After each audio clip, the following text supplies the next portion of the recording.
Chapter 8. Kids along the side of the tennis courts gasped and cried out. Then everyone went silent. I couldn't move. I couldn't breathe. Did I really do that? Okay, I threw the tennis racket, but could I really be unlucky enough to bean Miss Anderson in the head with it and knock her out cold? Everyone hurried over to her. They formed a silent circle. Cory and Laura leaned over her. I stayed at the back of the circle, afraid to look. Forget sports camp, I told herself. You're going to prison for this, Lee. Miss Anderson groaned. She sat up and rubbed the back of her head. She blinked several times. Then she smoothed her dark hair. I'm okay, she said. I guess I was mostly startled. She's not dead. Huddled behind some kids, I let out a long sigh of relief. Cory helped Miss Anderson to her feet. She brushed off her jeans, then she rubbed the back of her head again.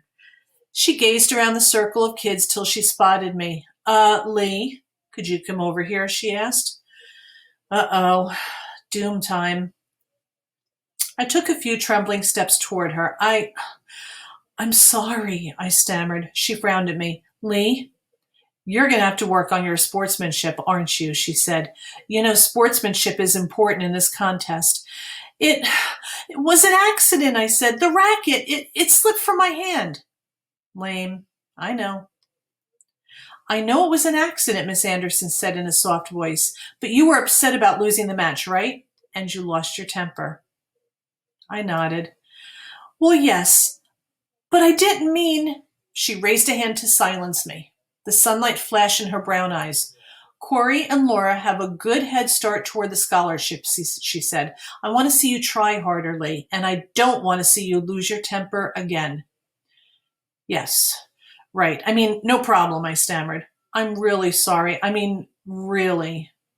Yes, I was sorry I threw my racket. Sorry I smashed her in the head. Sorry I lost the match. Sorry I had such bad luck. I trudged home with my head down. I felt so sorry for myself. I didn't look at the corner and almost got run over by a bunch of teenagers on bikes. They shouted all kinds of names at me. I deserved it. What a bad start for winning that scholarship. Lee, you're going to need a lot of help if you're going to win now. That's what I told myself. And I guess that's what made me think of that package, the box with the good luck charm that I'd stuffed into a desk drawer. Maybe I should give it a try, I decided. After all, I'm totally desperate. It couldn't hurt, right? Arfie greeted me at the front door. He leaped onto my chest and knocked me back against the wall. Then he pinned me there with his huge front paws and licked most of the skin off my face. Good dog, I'm happy to see you too, I cried. I had to wrestle him to the floor to escape his greeting. I was eager to get past him. I wanted to check out that good luck charm. I needed it to start working. Fast. I took the stairs 2 at a time and lurched into my bedroom. Arfie came clumping up the stairs close behind me. He kept bumping the back of my legs and I nearly tripped. Into my room. I dove to my desk. I bent down and tugged open the bottom drawer. I shoved some papers and things out of the way. Then I pulled up the box with the red letters. Instant good luck. I read those words a couple of times. I felt excited. Maybe I was holding something that really did work. Something that would give me the luck I needed to defeat Lucky Duckworth. I read the tiny type. This rare good luck charm never fails. What could it be? I said to Arfie. He had his furry head raised and was sniffing at the box. Think it's just a rabbit's foot? I tore off the top of the box. The item inside was wrapped in a ball of red tissue paper. Carefully, I unwrapped the tissue paper and gazed wide-eyed at the thing inside. Oh, sick, I moaned. It's disgusting. Chapter 9. I stared at the ugly thing in my hand. It was hard and kind of crusty. At first, I thought it was covered with black hair. Then I realized it was scraggly feathers. Some kind of horrible dried-up claw. Was it a bird's claw? I turned the box on its side and read the words. Rare vulture claw. Vulture claw? Sure didn't sound like a good luck charm. I turned it over in my hand. It had 3 bony talons. The cracked nails at the ends were yellow and curled. It looked like something out of a horror movie. I held it up and scraped the air with it. Caw-caw, caw! I made an ugly bird sound. Arfie barked. He kept his eyes on it. I could tell he didn't like it. I tried to picture the bird that lost this claw, a scrawny black vulture. I pictured it hopping on one claw. Didn't vultures swoop down and eat dead things on the ground? Since when were vultures good luck? The claw was attached to a slender black rope, like a pendant. I swung it in my hand. I couldn't decide whether to wear the claw or not. Arfie barked again. I know, boy, I said. It's kind of gross, but I need all the help I can get. Lee, Mom stepped into the room. I slid the claw into the desk drawer and closed it. I didn't want her asking questions. What is it, Mom? She handed me a white envelope. It had a small orange and yellow pizza on one corner. This just came for you, she said. She turned and headed back downstairs. I tore it open and read the letter inside. The letter was from Pizza Planet, my favorite pizza place. Whoa! Whoa! I muttered to myself as my eyes ran down the page. Hey, Arfie, it says I won, I cried. The letter said that I won a drawing. My contest card was picked. I won a free pizza dinner for me and my whole family. Wow, I cried, jumping to my feet. I pumped both fists in the air. I'd never won anything before. Never. I read the letter again. I was excited. Free pizza. I pulled the ugly vulture claw out. Was it possible? Had the good luck started already? I grabbed the slender rope and slid it over my head. I straightened the claw over the front of my t-shirt. A minute ago, I didn't believe in good luck charms, but now I believed. I'm going to wear this thing forever, I decided. Arfie barked again, then he jumped. He snapped at the claw. He was trying to pull it away from me. No, Arfie, I screamed. I pushed the big dog away with one hand. With the other hand, I tucked the claw out of sight under my t-shirt. My elbow bumped the box. A small square of paper fluttered out from inside it. Before it hit the floor, Arfie grabbed it in his mouth. He turned and ran off with it like it was some kind of prize. I laughed. He was so funny, like a criminal eager to check out his loot. I read the pizza letter again and let out a cheer. I felt great. I rubbed the claw under my t-shirt. I had a feeling my life was going to change now. I had a feeling everything was going to change. And guess what? Everything did. Chapter 10. Mom and Dad were excited about the free dinner at Pizza Planet too. They said maybe we go Friday night. I didn't tell them about the vulture claw. They didn't believe in good luck charms.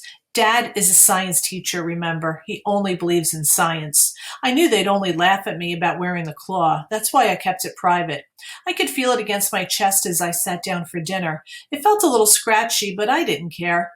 Arfie squeezed past my legs and sat down under the table. That's where he goes every time we eat. One night a long time ago, a hot dog fell off the table and Arfie caught it. Now he waits every night for something else to fall. What's for dinner? I asked. I made those spicy buffalo chicken wings you like, and mashed potatoes. My favorite, I cried. More good luck. This claw was amazing. Dinner was awesome. Best buffalo chicken wings ever. How was the tennis match? Dad asked. He was wearing his white lab coat. He wasn't going to be happy when he saw the orange chicken stain on the sleeve. Not great, I told him. The sun got in my eyes and Cory beat me. Bad luck, Dad said, shaking his head. Oh, that's no problem, I said. I'm going to ask for a rematch. I know I'll whip his butt next time. Mom frowned at me. Language, she said. That's not how we talk at the dinner table. Sorry, I muttered. I was feeling so good I couldn't help myself. I wanted to dance around the room, screaming my head off. I waited a long time to have a little good luck. And guess what? The good luck kept on coming. Dad said he had a present for me. And what was it? Battle Warrior World 2 for my Nintendo DS, the game I'd been begging him to buy me for months. I stared at it wide eyes. My heart was thumping like crazy. More good luck. More. I couldn't wait. I shoved the game into my DS and started to blast away with both thumbs. Yes, yes, awesome! I beat the first level in less than 2 minutes. Mom and Dad were still eating. Mom made a face at Dad. I don't approve of war games. Dad shrugged. He squinted at me. Lee, you didn't read the instructions. How come you never stopped to read the instructions for anything? Don't need 'em, I muttered. Pow, pow, blam, blam, blam, blam, blam. Instructions are for babies, I said. Look, I'm already on level 2. This game is awesome. Dinner was over. Mom said I could go up to my room. I didn't have to help clean up tonight. More good luck. I ran up to my room and shut the door. I remembered something. My grades. Miss Harrison, my science teacher, said our grades might be posted online today. I let out a sigh. I knew this wasn't going to be my best report card. I'd messed up on 2 math tests. Just bad luck. I studied the wrong pages. And I handed in a history paper 2 days late. I don't know why. I've been carrying it around in my backpack and I just forgot to hand it in. So I wasn't expecting the best grades in Lee Hargrove history. Maybe I could slide by with all B's this semester. I sat down in front of my laptop and brought up the class website. Then I typed in my password, ARFY. Were our grades posted? Yes. I leaned forward and stared at my report card on the screen. I don't believe it, I muttered. All A's. I tugged the claw out from under my shirt. I squeezed it gently. Thank you, I whispered. Thank you. I tucked the claw back. I'm never taking you off, I told it. I'm never giving up all this good luck. Good luck is fun. Did my good luck last forever? 3 guesses. Chapter 11. In school the next morning, my luck continued. Miss Harrison called me over before class. She glanced through some papers, then she smiled at me. Lee, you're way ahead of the class on this science unit, she said. You don't need to take the test today. I don't, I stammered. Was I hearing her correctly? Skip a test? Why don't you go to the library and do some research online, Miss Harrison said. Yeah, sure, no problem, I said, thanks. I practically skipped out of the classroom. The claw bumped my chest as I strode down the hall. It felt good. My lucky vulture claw. It was bringing me good luck every minute. I felt awesome. My whole life had changed. I was a brand new Lee, and I liked it. At lunchtime, Laura Grodin actually smiled at me. Well, that didn't happen very often. Hey, wait up, Lee, she called. She trotted across the crowded hall. The claw had come out from under my T-shirt. It dangled in front of me. Laura squinted at it. Yuck, what's that? An animal claw? Is it real? I think it's a fake, I lied. I just thought it was cool. Found it at a garage sale. I didn't like lying to Laura, but I didn't want to tell her the truth. No way that I wanted to tell her it was a real vulture claw that instantly brought all kinds of good luck. What if she went and bought one? That wouldn't be good. Laura rubbed her fingers on the crusty black feathers. Ugh, gross! She made a disgusted face. Then she saw some friends across the hall and ran off to talk to them. I hid the claw under my shirt and headed to the lunchroom. I had a smile on my face. That was the first time Laura ever paid attention to me, thanks to the claw. I turned the corner. I was nearly to the lunchroom when I spotted a small blue object on the floor. It was half hidden under a locker. I bent down and picked it up. A wallet. A fat wallet stuffed with money and cards. Lee, I heard a woman's voice behind me. Did you find it? I spun around to see Miss Lincoln, our principal, hurrying across the hall toward me. She had her eyes on the wallet in my hand. Did you find my wallet? She repeated. I handed it to her. Oh, thank goodness, she cried. I've been searching for hours. Thank you, Lee. Thank you. It was under the locker, I said. I pointed. A lucky find. It sure was, she exclaimed. She reached into the wallet and pulled out a $10 bill. A little reward for you, she said. She stuffed the money into my hands. No, I can't. I started to give it back to her, but she closed my fist around it. Keep it, she said. You deserve a reward. You saved my life. She turned around and hurried back toward her office. I gazed at the $10 bill in my hand. How lucky was that? I tucked it into my jeans and stepped into the crowded, noisy lunchroom. I wasn't interested in lunch. I was too excited to be hungry. I knew what I had to do. I marched up to Cory. He was sitting at the front table with a bunch of kids from our class. Yo, Lee, what's up? He said. He had a mouthful of peanut butter and jelly. That's what he eats for lunch every day. He says it's his lucky sandwich. But I knew who had the luck today. He could eat 10 jars of peanut butter and jelly. Things had changed. I want a rematch, I said. I want to have a do-over of our tennis match. He grinned at me. He was so sure of himself he didn't hesitate for a second. No problem, he said, a rematch. Let's do it. I rubbed the claw under my shirt. No way I could lose this time. No way.